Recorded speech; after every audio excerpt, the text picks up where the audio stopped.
Today we are exploring one of the most surprising coins hiding in old collections, piggy banks, and forgotten drawers across America and even around the world, the 1940 Jefferson Nickel, a small 5-cent coin that many people ignore, but collectors know this coin can sometimes carry shocking value and a fascinating story that connects history, metal, and rarity. Imagine holding a simple nickel in your hand, a coin that looks ordinary, worn, and common, yet this tiny piece of metal could actually be worth hundreds, sometimes thousands of dollars depending on its condition. Mint mark and rare varieties. This is not a joke and not a scam. This is the real world of coin collecting where hidden treasures are still discovered. The story begins in the late 1930s when the United States Mint introduced a new design. To replace the old Buffalo nickel, the new design featured the portrait of the third president of the United States, Thomas Jefferson, on the front of the coin and his famous home, Monticello, on the reverse. This design became known as the Jefferson Nickel, and it remains one of the longest running coin designs in American history. When the year 1940 arrived, the United States Mint produced millions of Jefferson Nickels. But not all of them are equal. Some were made in different mint locations, and some were struck with higher quality than others. These small differences are exactly what collectors search for today. In 1940, the Jefferson Nickel was produced in 3 major mints, Philadelphia, Denver, and San Francisco. Each mint created coins with slightly different rarity levels and collector demand.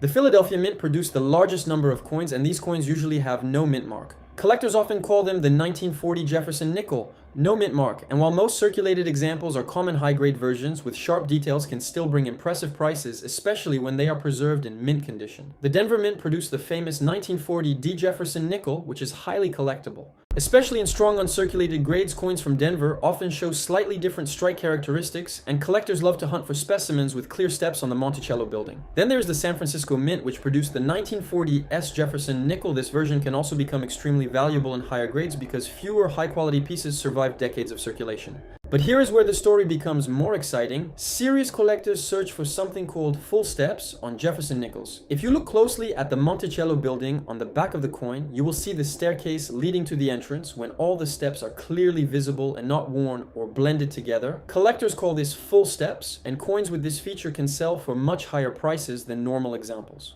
Imagine finding a 1940 Jefferson Nickel in your pocket change that looks sharp, clean, and detailed with visible steps on the Monticello building. Such a coin could turn an ordinary 5-cent piece into a coin worth hundreds or even thousands of dollars. Over the years, auction houses and coin grading companies have recorded surprising sales for high-grade 1940 Jefferson Nickels. Collectors around the world compete for the best preserved examples because condition is everything in the world of rare coins. A heavily circulated coin might only be worth a small amount above face value, but a coin graded mint state 65 or higher can become a prized collectible piece, especially when the coin has beautiful luster sharp edges and strong detail. One fascinating thing about the 1940 Jefferson Nickel is that many people still overlook it because they assume older coins must be silver to be valuable, but the Jefferson Nickel is made primarily of copper and nickel alloy. Yet rarity and condition still make certain pieces extremely desirable. Another interesting factor is historical context. The year 1940 came just before the United States entered World War II, and that during the early 1940s, the composition of the nickel would eventually change to conserve metal for the war effort. These later wartime nickels contained silver, but the pre-war coins like the 1940 issue remain important to collectors because they represent the original classic design period. Collectors also examine Jefferson Nickels carefully for strike quality luster and surface preservation. Tiny scratches, bag marks, and wear can reduce value dramatically, while coins with clean surfaces and brilliant shine become premium pieces in the marketplace. Sometimes rare varieties can also appear when dies were slightly misaligned or over-polished. These small minting variations create unique collectible coins that specialists love to study.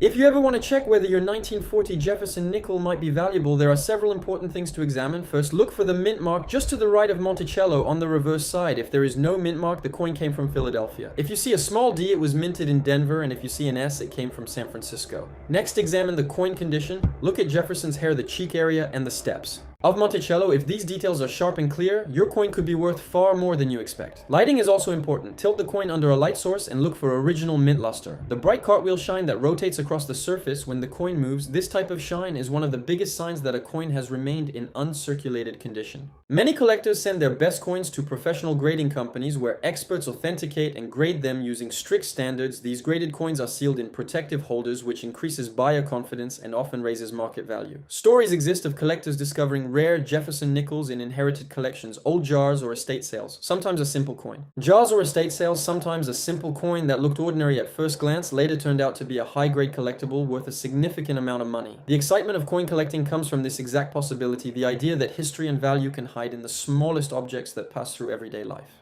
Today, the 1940 Jefferson Nickel remains a favorite target for collectors building complete Jefferson Nickel sets because it belongs to the early years of the series, and finding perfect examples is much harder than many people think. Demand from collectors combined with limited high-grade supply continues to push premium examples to higher prices, especially those certified by major grading services. For anyone interested in starting coin collecting, Jefferson Nickels are an excellent entry point because they are affordable to collect yet still contain rare treasures waiting to be discovered. Imagine opening an old coin jar and spotting a slightly darker nickel from the 1940s, curiosity leads you to examine the coin more closely, the details appear sharp, the surfaces are clean, and suddenly you realize this small coin might be something special. That moment of discovery is what drives collectors around the world to search through pocket change coin rolls, flea markets, antique shops, and family collections. The truth is that valuable coins are still out there waiting to be found, and the 1940 Jefferson Nickel is one of the classic examples of how an ordinary coin can transform into a collector prize. So before you ignore that old nickel in your drawer, take a closer look because you might be holding a piece of American history that collectors are eager to own. Keep searching, keep learning, and keep exploring the hidden world of coins because every discovery brings us closer to understanding the incredible stories behind these small pieces of metal.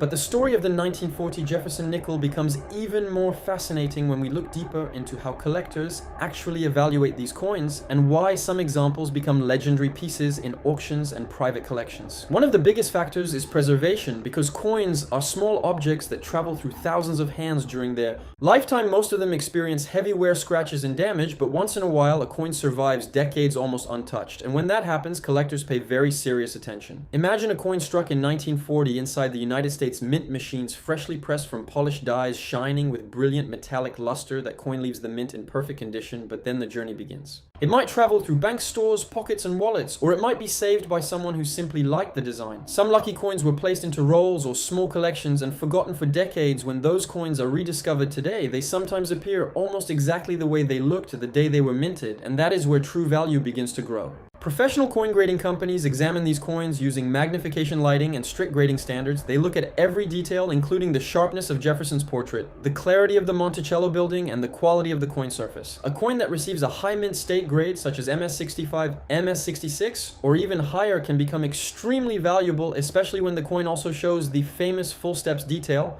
on the reverse. Collectors know that full steps Jefferson Nickels are far more difficult to find because during the minting process, the dice sometimes fail to strike the Monticello steps completely. When the steps appear perfectly separated and fully visible, it shows the coin received a strong strike from fresh dies. This small detail may seem insignificant to casual observers, but in the world of numismatics, it can transform a common coin into a premium collectible. Auction records have shown that certain high-grade Jefferson Nickels have sold for hundreds or even thousands of dollars simply because they combine rarity condition and strong visual appeal. Another interesting part of the 1940 Jefferson Nickel story is the mint distribution. During that year, millions of coins were produced, but many were heavily circulated during the economic challenges of the early 1940s. Coins were used constantly in daily transactions, buying groceries, paying for bus rides, purchasing newspapers, and making small purchases in local shops across the United States. Because of this heavy circulation, truly well-preserved examples became much harder to find over time. Collectors today often search through old bankrolls, hoping to uncover hidden gems that have not yet been graded or discovered. Sometimes entire rolls of old nickels appear in estate sales or inherited collections, and inside those rolls, collectors may find coins that have been hidden away for generations. This treasure hunting aspect is one of the reasons coin collecting remains such an exciting hobby. Another factor that can influence the value of a 1940 Jefferson nickel is eye appeal. Eye appeal refers to how attractive a coin looks when viewed under normal lighting. Coins with smooth surfaces, strong luster, and minimal marks are much more desirable than coins with dull color or heavy scratches. Sometimes a coin may technically receive the same grade as another coin, but collectors will still prefer the one with better eye appeal.